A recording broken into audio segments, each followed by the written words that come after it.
Last season was a campaign to forget for Gunners fans. A 10th place finish and a whopping 32 points off a Champions League place.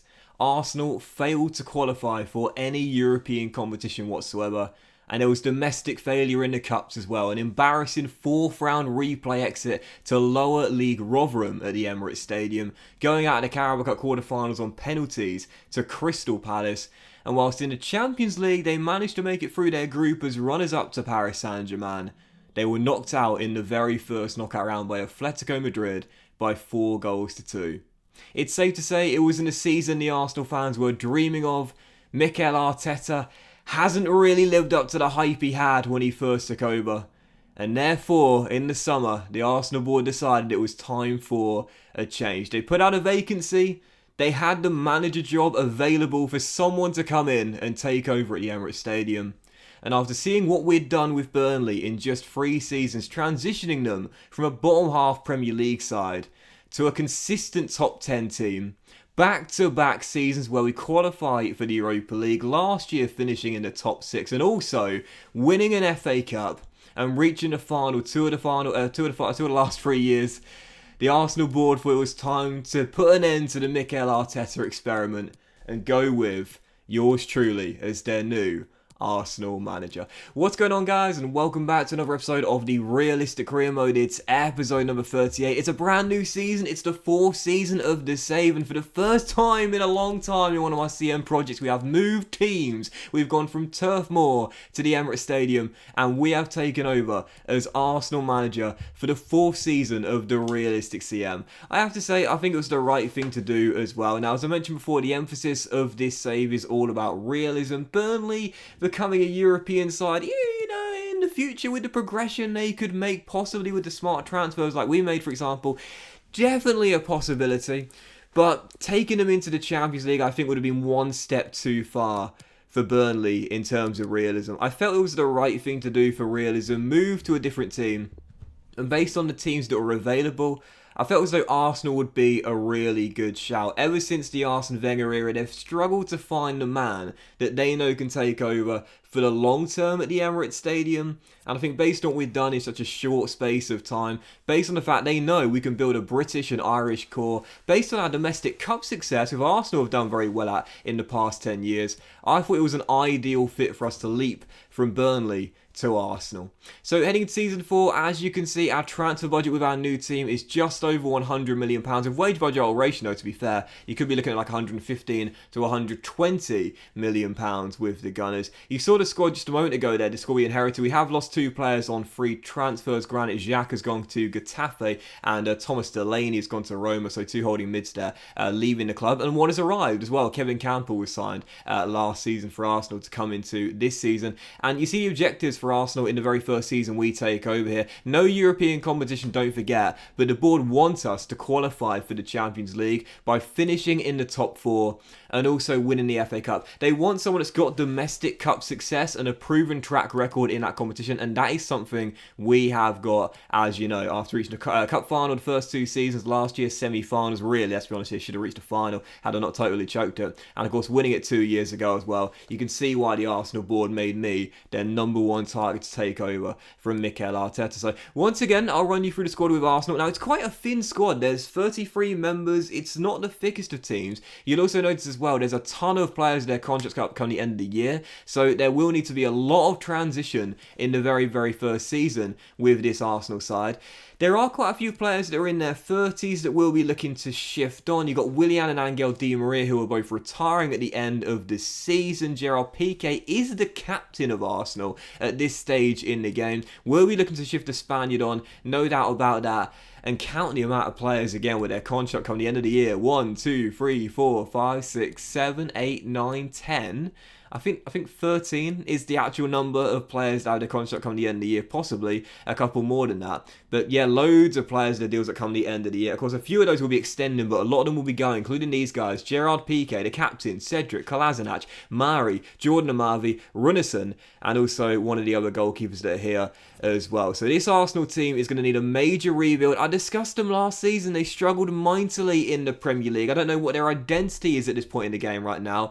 We had an identity with Burnley, a good, strong, hard-working British and Irish core.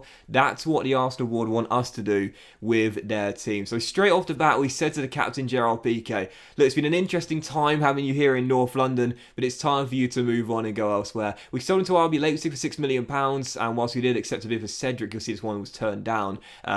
He turned down a chance to go to Sporting, which means he'll stay here for now.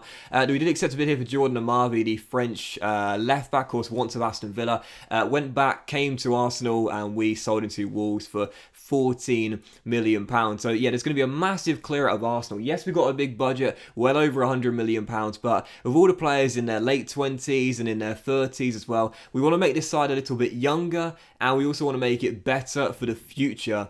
And also, again, give them an identity as well. Because when you look at this Arsenal team and I ran you through the squad there, you have to ask the question, what type of team are they trying to be? What type of team are they trying to assemble? I really don't know. So we accepted a bid here for Kolasinac from Club Brugge, also one from Mari from Real Sociedad as well. But as for new signings with Arsenal, my number one target since coming in to the job here at the Emirates Stadium, I mean, it was pretty obvious, right? We got him on loan back in Season 1 with Burnley. We had him permanently for the last 2 years.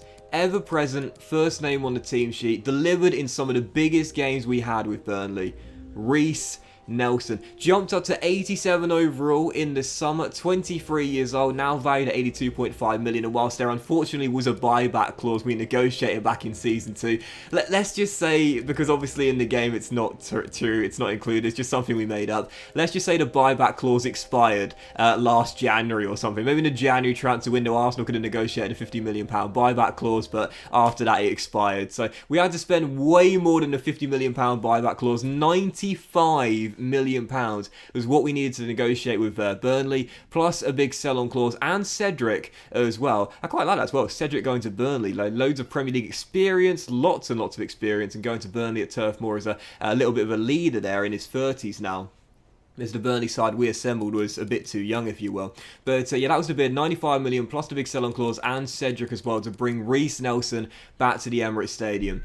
He was just a young boy in North London. He became a man at Turf Moor, but now he returns to the Emirates Stadium. Reese Nelson, my number one target, my first man in. Welcome back to Arsenal. And again, jumping up to 87 overall. We know this guy really developed his game at Burnley. I think he was best in the left wing role. We tried him both on the left and the right. When you look at his range of stats, I really feel the 4-star skill, the 5-star weak foot, the rapid pace, the great agility. To me, he's best when he's an inside forward, and in this team, that's where he'll play. On that left wing with Kulusevski on the right, two great inside forwards cutting in to shoot.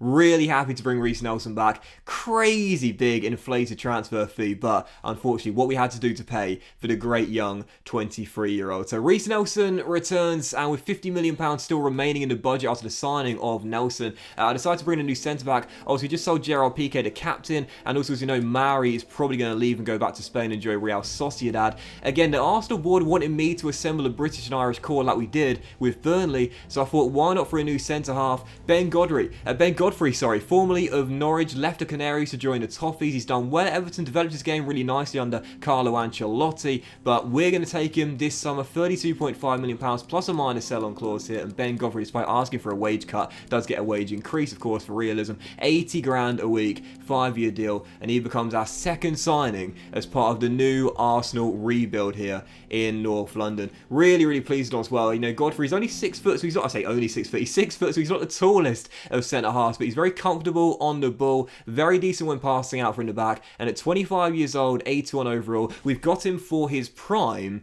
and I think he's really going to excel here in this Arsenal team as one of our first choice centre-halves in this side. We need to make this side younger, we need to give Arsenal a new identity. Reese Nelson returning, Ben Godfrey coming in, really solid signings there. And again, the fee we paid for Nelson inflated, but for Godfrey, absolute bargain, I would say. So let's look at the team here. As you can see, it's decent. it's decent, but there's still a ton of progression and a ton of transition that is needed before we're comfortable for the start of the season, which begins in a week and a half's time. The rebuild is far from over. It will continue in the very next episode, and we still have 20 million in the budget and lots of players to sell to raise the cash as well. But that will end today's episode of the Realistic Career Mode, guys. So big thank you for watching the season open. If you have enjoyed it, then please do drop a like. Much love to you all. Have a fantastic day, and as it's Saturday morning, quadruple episode upload weekend as we'll begin the new season with our new team Arsenal in the very next episode and continue to rebuild. Have a great day, guys. Much love to you all, and I'll see you for the next episode